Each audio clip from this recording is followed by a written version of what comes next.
Trump अमेरिकी झंडा लेकर ग्रीनलैंड की धरती पर खड़े हैं। इस फोटो में ट्रंप के साथ उपराष्ट्रपति जेडी वेंस और विदेश मंत्री मार्को रूबियो भी मौजूद हैं। साथ ही ट्रंप के सामने एक बोर्ड लगा है जिस पर लिखा है कि 2026 से ग्रीनलैंड अमेरिका का इलाका है। यानी ट्रंप ग्रीनलैंड को ऑफिशियली यूएस टेरिटरी घोषित करने का दावा करते हुए दिखाई दे रहे हैं। इसी के साथ ट्रंप के द्वारा एक और तस्वीर जो बहुत खतरनाक बताई जा रही है वो भी सोशल मीडिया पर शेयर की गई है और व्हाइट हाउस की लग रही है। इन नेताओं में फ्रांस, ब्रिटेन और यूक्रेन के राष्ट्राध्यक्ष नजर आ रहे हैं। वहीं ट्रंप के बगल में दरअसल एक बोर्ड पर नक्शा बना है और इसमें कनाडा और ग्रीनलैंड के अलावा वेनेजुएला को अमेरिका का हिस्सा बताया गया है।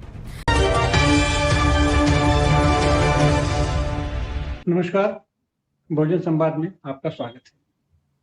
अंतरराष्ट्रीय मंच पर अमेरिका के राष्ट्रपति ट्रंप ने तूफान मचा रखा है, हंगामा कर रखा है और सारे अंतरराष्ट्रीय मानकों को, नियम कानूनों को तोड़ करके वो एक कब्जा अभियान चला रहा है।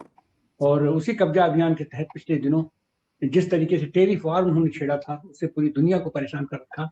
और उसके बाद तो वेनेजुएला के राष्ट्रपति को जिस तरीके से अपहरण उन्होंने किया वो अपने आप में अद्भुत था, अद्वितीय था और उससे पूरी दुनिया थर्रा उठी, कांप उठी। और उसके बाद उसी तर्ज पर वो लगातार थ्रेटनिंग करने का काम कर रहे हैं दुनिया के तमाम देशों को, भारत को भी, चीन को भी, रूस को भी, यूक्रेन को भी, कोलंबिया को भी। और अभी तो ग्रीनलैंड को लेकर के जो उन्होंने वक्तव्य दिया है और शुरुआती दौर में भी उन्होंने जिस तरीके से अपना मंतव्य व्यक्त किया था वो अपने आप में बहुत ही निंदनीय है और अंतरराष्ट्रीय शांति के लिए खतरा है। आज हम उसी पर चर्चा करने जाएंगे और खास करके चाबहार एयरपोर्ट को लेकर के भारत पर जिस तरीके से उन्होंने दबाव बनाया और ईरान पर उन्होंने दबाव बनाया और ईरान के बहिष्कार को लेकर के भारत पर लगातार दबाव बनाए हुए हैं और उसके चलते चाबहार एयरपोर्ट जो हमारी इतनी महत्वाकांक्षी योजना थी भारत की, उससे भारत को हाथ खींचना पड़ा, अपना हाथ खींचना पड़ा। आज हम इन्हीं सबको और खास करके ग्रीनलैंड पर जो उन्होंने फिर से धमकी दिया है और सेना भेजने का उन्होंने अपना मंतव्य जाहिर किया है और उसको लेकर के नाटो माइनस अमेरिका की जिस तरीके की गतिविधियां वहां हुई हैं उसका क्या असर पड़ेगा अंतरराष्ट्रीय राजनीति पर और क्या असर पड़ने वाला है आने वाले दिनों पर दुनिया की राजनीति पर और भारत की राजनीति पर, खास करके हम उस पर चर्चा करें। डॉक्टर सलीम साहब, जिस तरीके से भारत की स्थिति आ गई है कि भारत सीधे सीधे दिखाई पड़ रहा है कि भारत का सिर्फ नेतृत्व दबाव में, भारत तो दबाव में नहीं है, जनता दबाव में नहीं है, लेकिन हमारा सिर्फ नेतृत्व दबाव में है। और जिस तरीके से उठक बैठक ट्रंप की बात पर कर रहा है, लेकिन वहीं पर चीन से भी अपने मधुर संबंध लगातार बनाए रखने की कोशिश कर रहा है। लेकिन ट्रंप के निर्देश पर ये रूस से भी तेल खरीदना बंद कर दिया, ईरान से भी तेल खरीदना बंद कर दिया और अपनी इतनी महत्वाकांक्षी और इतना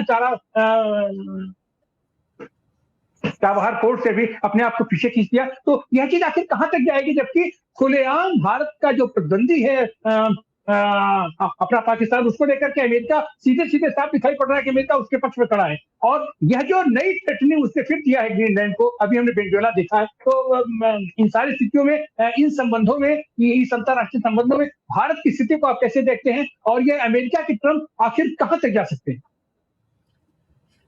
शुक्रिया डॉक्टर साहब। असल में देखिए, विदेश नीति का जो दबाव है वो सरकार पे पड़ता है, जनता पे नहीं पड़ता। जनता किसी के दबाव में नहीं आती, लेकिन सरकारें आती हैं। तो हमारे प्रधानमंत्री जो है वो या हमारी मोदी सरकार के रवैये को देखने के बाद ऐसा लगता है कि जैसे ये साष्टांग नमस्कार कर रही है और ये बीच बीच में कभी कभी चीन की तरफ जाते हैं, फिर डर के इधर आते हैं। तो इनकी हालत ऐसी है, ना खुदा ही मिला, ना विसाले सनम, ना इधर के रहे ना उधर के रहे। तो ये जो है इन्होंने सब लोगों को नाराज कर रखा है और इनसे कोई उम्मीद नहीं है। असल में हर रोज ये खबरें आती हैं कि हमारे प्रधानमंत्री को ब्लैकमेल करने की कोशिश कर रहे हैं, बहुत सारी कारणों से। एक कारण तो अडानी भी है और भी दूसरे कारण है। तो असल मसला आज वो नहीं है कि अमेरिका भारत पे कितना दबाव डाल रहा है और वो भारत कहाँ तक जाएगा। असल सवाल ये है कि ग्रीनलैंड में क्या हो रहा है। देखिए, ग्रीनलैंड की बहुत दिलचस्प सिचुएशन है। गालिब का एक बहुत मशहूर शेर है, इस सादगी पे कौन ना मर जाए ऐ खुदा, लड़ते हैं और हाथ में तलवार ही नहीं। तो हम लोग ये डिस्कशन कर रहे हैं कि भाई अब ट्रंप कब्जा कर लेगा, लेकिन ट्रंप ने ये किया कि एक फोटो जो है वो अपने उसका अपना वो है ट्विटर, जिसको ट्रूथ सोशल कहता है, वो जिसमें ट्रूथ नहीं होता, लेकिन उसने नाम रख दिया, अब उसकी मर्जी है। उस पे उसने एक फोटो लगा दिया जिसमें वो झंडा लेके जो है वो लगा रहा है जनाब ग्रीनलैंड पे, और लिखा है कि भाई 2026 में ग्रीनलैंड पे अमेरिका का कब्जा हो गया, अमेरिका का झंडा लग गया। और वो अकेला नहीं है, उसके साथ उसका फॉरेन मिनिस्टर, जिसको सेक्रेटरी ऑफ स्टेट कहते हैं, और दूसरा मिनिस्टर भी खड़ा। तो तीनों मिलके ये लोग झंडा लहरा चुके हैं। अब आप ये देखिए कि आपके योगी जी तो ये कह रहे हैं कि एआई जनरेटेड फोटो जो है वो गलत है और ये नहीं लगाना चाहिए, और अगर आप, बल्कि उन्होंने अपने इसके ऊपर मुकदमा भी लगा दिया है, आपको शायद पता हो, आज तक पे, कि आपने जो है वो झूठी तस्वीरें क्यों लगा दी। लेकिन ट्रंप साहब सीना ठोक के झूठी तस्वीरें लगा रहे हैं। मतलब उनको आप समझ लीजिए कि योगी से भी गए गुजरी हालत में आज ट्रंप है। जिस बात से योगी को शर्म आती है या योगी शर्म दिलाते हैं, ट्रंप को उस पर शर्म नहीं आती। और कोई दूसरा उनके नाम से बनाए तो अलग बात है, लेकिन वो खुद ही अपने नाम से बना रहे हैं। मैं जो कुछ समझ रहा हूं तिवारी साहब, वो ये है कि ट्रंप अपनी हर बेइज्जती पे पर्दा डालने के लिए एक नया शोशा छोड़ देते हैं। अब आप देखिए, उन्होंने कहा था शपथ ग्रहण के पहले और बाद में भी कि मैं 1 हफ्ते में यूक्रेन और रूस की जंग रुकवा दूंगा।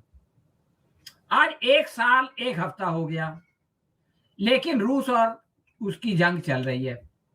उसको रोकने के लिए उन्होंने पूरे यूरोप को नाराज किया, अलास्का में जाके जो है वो पुतिन से बातचीत की, लेकिन कोई फायदा हुआ? उल्टे बांस बरेली, एक कौड़ी का फायदा नहीं हुआ, सीधे सीधे बेइज्जती हो गई। अब उस बेइज्जती से बचने के लिए कहा गाजा में हम जो है वो ऐसा करेंगे कि गाजा के 22 लाख लोगों में से 12 लाख लोगों को इजिप्ट भेज देंगे, 10 लाख लोगों को जॉर्डन भेज देंगे, वहां पे एक टूरिस्ट सेंटर बनाएंगे और लोग सारी दुनिया से घूमने आएंगे, जैसे आपके वाराणसी में आते हैं, और फिर उनको वापस लाके बिठाएंगे। क्या हुआ उसका? वो जो है वो सपना टूट के बिखर गया, साकार नहीं हो सका। अब ये हुआ कि साहब हम ईरान पे बमबारी कर देंगे। नेतन्याहू चले गए हैं, मीटिंग हो गई है, फलाना हो गया है, डिकना हो गया है। सऊदी अरब ने कह दिया भैया देखो ये गड़बड़ मत करना, हमारे ऊपर से मत जाना, हम जाने नहीं देंगे। कतर ने कह दिया।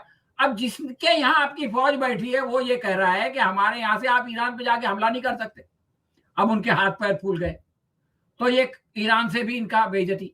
अब ये है कि हर बेइज्जती को छुपाने के लिए एक नया शोशा छोड़ दो, पब्लिक उसके ऊपर बात ना करे, चर्चा ना करे, बल्कि वो नए शोशे के ऊपर चर्चा करने लगे। और इस तरह से आप ये समझ लीजिए कि 4 साल के लिए ये आए हैं। वो गालिब का एक और शेर याद आया, उम्र दराज मांग के लाए थे 4 दिन। तो अब ये इनका हाल है कि उम्र दराज मांग के लाए थे 4 साल, अब 2 आरज़ू में कट गए, 2 इंतजार में। 4 साल के बाद इसी तरह से शोशा छोड़ते छोड़ते हम लोगों को उलझाते एक एक अपनी वीडियो बनवाते जो है वो ट्रंप साहब चले जाएंगे। वेनेजुएला के बाद ग्रीनलैंड, पनामा में भी उनकी नजर है, और वो बड़े बड़े अच्छे काम करना चाहते हैं। इतिहास में नोबेल प्राइज लेना था, नोबेल प्राइज नहीं मिला, तो जिसको मिला था उससे बुला के उसके हाथ से ले लिया, अपनी तस्वीर खिंचवा दिया। अब बताइए ऐसी बेशर्मी कोई करता है दुनिया में? लेकिन अब वो ट्रंप है, तो उसके लिए कोई चीज कम नहीं है। नाटो का उन्होंने तिया पांचा कर दिया, अब वो यूनाइटेड नेशन का तिया पांचा करने जा रहे हैं। संयुक्त राष्ट्र बोलते हैं कि उससे कुछ होता नहीं है, तो मैं जो है वो बोर्ड ऑफ पीस बनाऊंगा, और वो जो है वो सारे कॉन्फ्लिक्ट रिजोल्यूशन करेगा। और उसने कह दिया कि अगर फ्रांस उस पर साइन नहीं करेगा तो हम उसकी शराब के ऊपर 20% टैरिफ लगा देंगे। अब उनके पास उठ छूट टैरिफ है, और भारत को भी प्रस्ताव दे दिया। भारत की दुविधा है, चाह बाहर से तो निकल आए भाई, जो पैसा लगाए थे डूब गया। अब इसमें तो भाई कितने 10 मिलियन 100 मिलियन डालना पड़ेगा, और उसका मेंबर बनना पड़ेगा। अब उसका मेंबर रहेंगे या संयुक्त राष्ट्र का रहेंगे, और क्या करेंगे और क्या नहीं करेंगे, ये बेचारे मोदी जी के लिए बहुत बड़ा धर्म संकट है। आखिरी बात मैं ये कहना चाहता हूं तिवारी साहब, कि ये लोगों को इस पे हैरत है कि ट्रंप ऐसा क्यों कर रहे हैं, लोगों पे क्यों कब्जा कर रहे हैं, अपने बलपूर्वक क्यों कब्जा कर रहे हैं, वहां की जो खनिज पदार्थ है या वहां की जो सामग्री है उसको लूटने की कोशिश क्यों कर रहे हैं। लेकिन मुझको इस पे कोई ताज्जुब नहीं है। आप इनका इतिहास देखिए, इन्होंने किया क्या। सारी दुनिया में इन्होंने जो है उपनिवेशवाद चलाया, हर मुल्क देश में गए, वहां पे कब्जा किया। खुद आपकी बनारस की साड़ी जहां बनती थी और इटली में जाके बिकती थी, उन कारखानों को इन्होंने आग लगाया। अपने कॉम्पिटिटर को ये ऐसे खत्म करते हैं।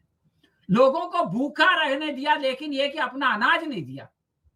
इन्होंने भूख, आज इसराइल को लोग गाली देते हैं, बंगाल के जो कहत पड़ा था तो इन्होंने वही किया था। तो ये तो इनका इतिहास है। अब देखिए अजीब बात, रूस कहता है कि यूक्रेन नाटो में चला जाएगा तो हमको खतरा पैदा हो जाएगा। क्यों भाई, क्यों खतरा पैदा होगा? वो आपका एक पड़ोसी देश है, आप उससे प्यार मोहब्बत से रहो। नहीं, वहां क्यूबा में रूस चला जाएगा तो अमेरिका को खतरा पैदा हो जाएगा। क्यों खतरा हो जाएगा भाई? आप एक दूसरे के साथ प्यार मोहब्बत से नहीं रह सकते। आपके पड़ोसी को आप आजादी नहीं दे सकते, चाहे जिसके साथ जाए। भाई हमारा दोस्त है, आप मेरे दोस्त हैं, अगर आप किसी और से दोस्ती करें तो मुझको क्या झगड़ा है? हमारी दोस्ती तो वैसी रहेगी। लेकिन ये कि नीयत खराब है, हम उसके करीब जाके उसको लूट लेंगे तो सोचते हैं कि वो हमारे करीब आके हमको लूट लेगा। ये जो नीयत है ना अंदर की, इसकी वजह से ये लोग एक दूसरे पे शक करते हैं, एक दूसरे से लड़ते हैं, एक दूसरे को मारते हैं। ये इनका इतिहास है। लेकिन सबसे आखिरी बात, वापस आ गए पाचा साहब, मैं एक आखिरी बात कहना चाहता हूं कि ये सब के बावजूद सारी दुनिया जो है वो इनकी गुलामी में है। मतलब राजनीतिक गुलामी, सियासी गुलामी की बात नहीं मैं कर रहा हूं, बौद्धिक गुलामी। जो अमेरिका में हो रहा है वो सबसे अच्छा है, जो यूरोप में बन रहा है वो सबसे अच्छा है, उनके विचार सबसे अच्छे हैं, उनका सिस्टम सबसे अच्छा है, उनकी विचारधारा सबसे अच्छी है, और उनके कारनामे देखिए ऐसे। तो मैं ये समझता हूं कि ये सारी घटनाएं हमको ये कह रही हैं कि उनकी असली शक्ल में हम उनको देखें, उनकी गुलामी से निकलें और एक नया सिस्टम बनाने के लिए। ये ट्रंप की जरूरत नहीं है। ट्रंप तो वो संयुक्त राष्ट्र में भी वीटो के जरिए से दुनिया भर की गुंडागर्दी करती है, बल्कि दूसरे देशों की जरूरत है जिनके ऊपर वीटो के जरिए से गुंडागर्दी होती है कि वो संयुक्त राष्ट्र के पैरेलल एक ऐसा निजाम बनाए, एक ऐसा सिस्टम बनाए जिसके जरिए से दुनिया की जो ये समस्याएं, जो कन्फ्लिक्ट है, उसका रिजोल्यूशन हो सके। तो ट्रंप एक इशारा दे रहा है कि देखो मैं बना रहा हूं लेकिन तुम भी बनाओ, और तुम लोग जब बनाओगे तो ऐसा ताकत का एक संतुलन बनेगा दुनिया में कि फिर ये यूरोप की और अमेरिका की दादागिरी खत्म होगी। और आप यकीन जानिए दुनिया में शांति उसी वक्त आएगी जब ये लोग का वर्चस्व, यूरोप और अमेरिका का वर्चस्व दुनिया से खत्म हो जाए। उसके बगैर दुनिया में ये लोग न खुद शांति से बैठेंगे न किसी को शांति से बैठने देंगे।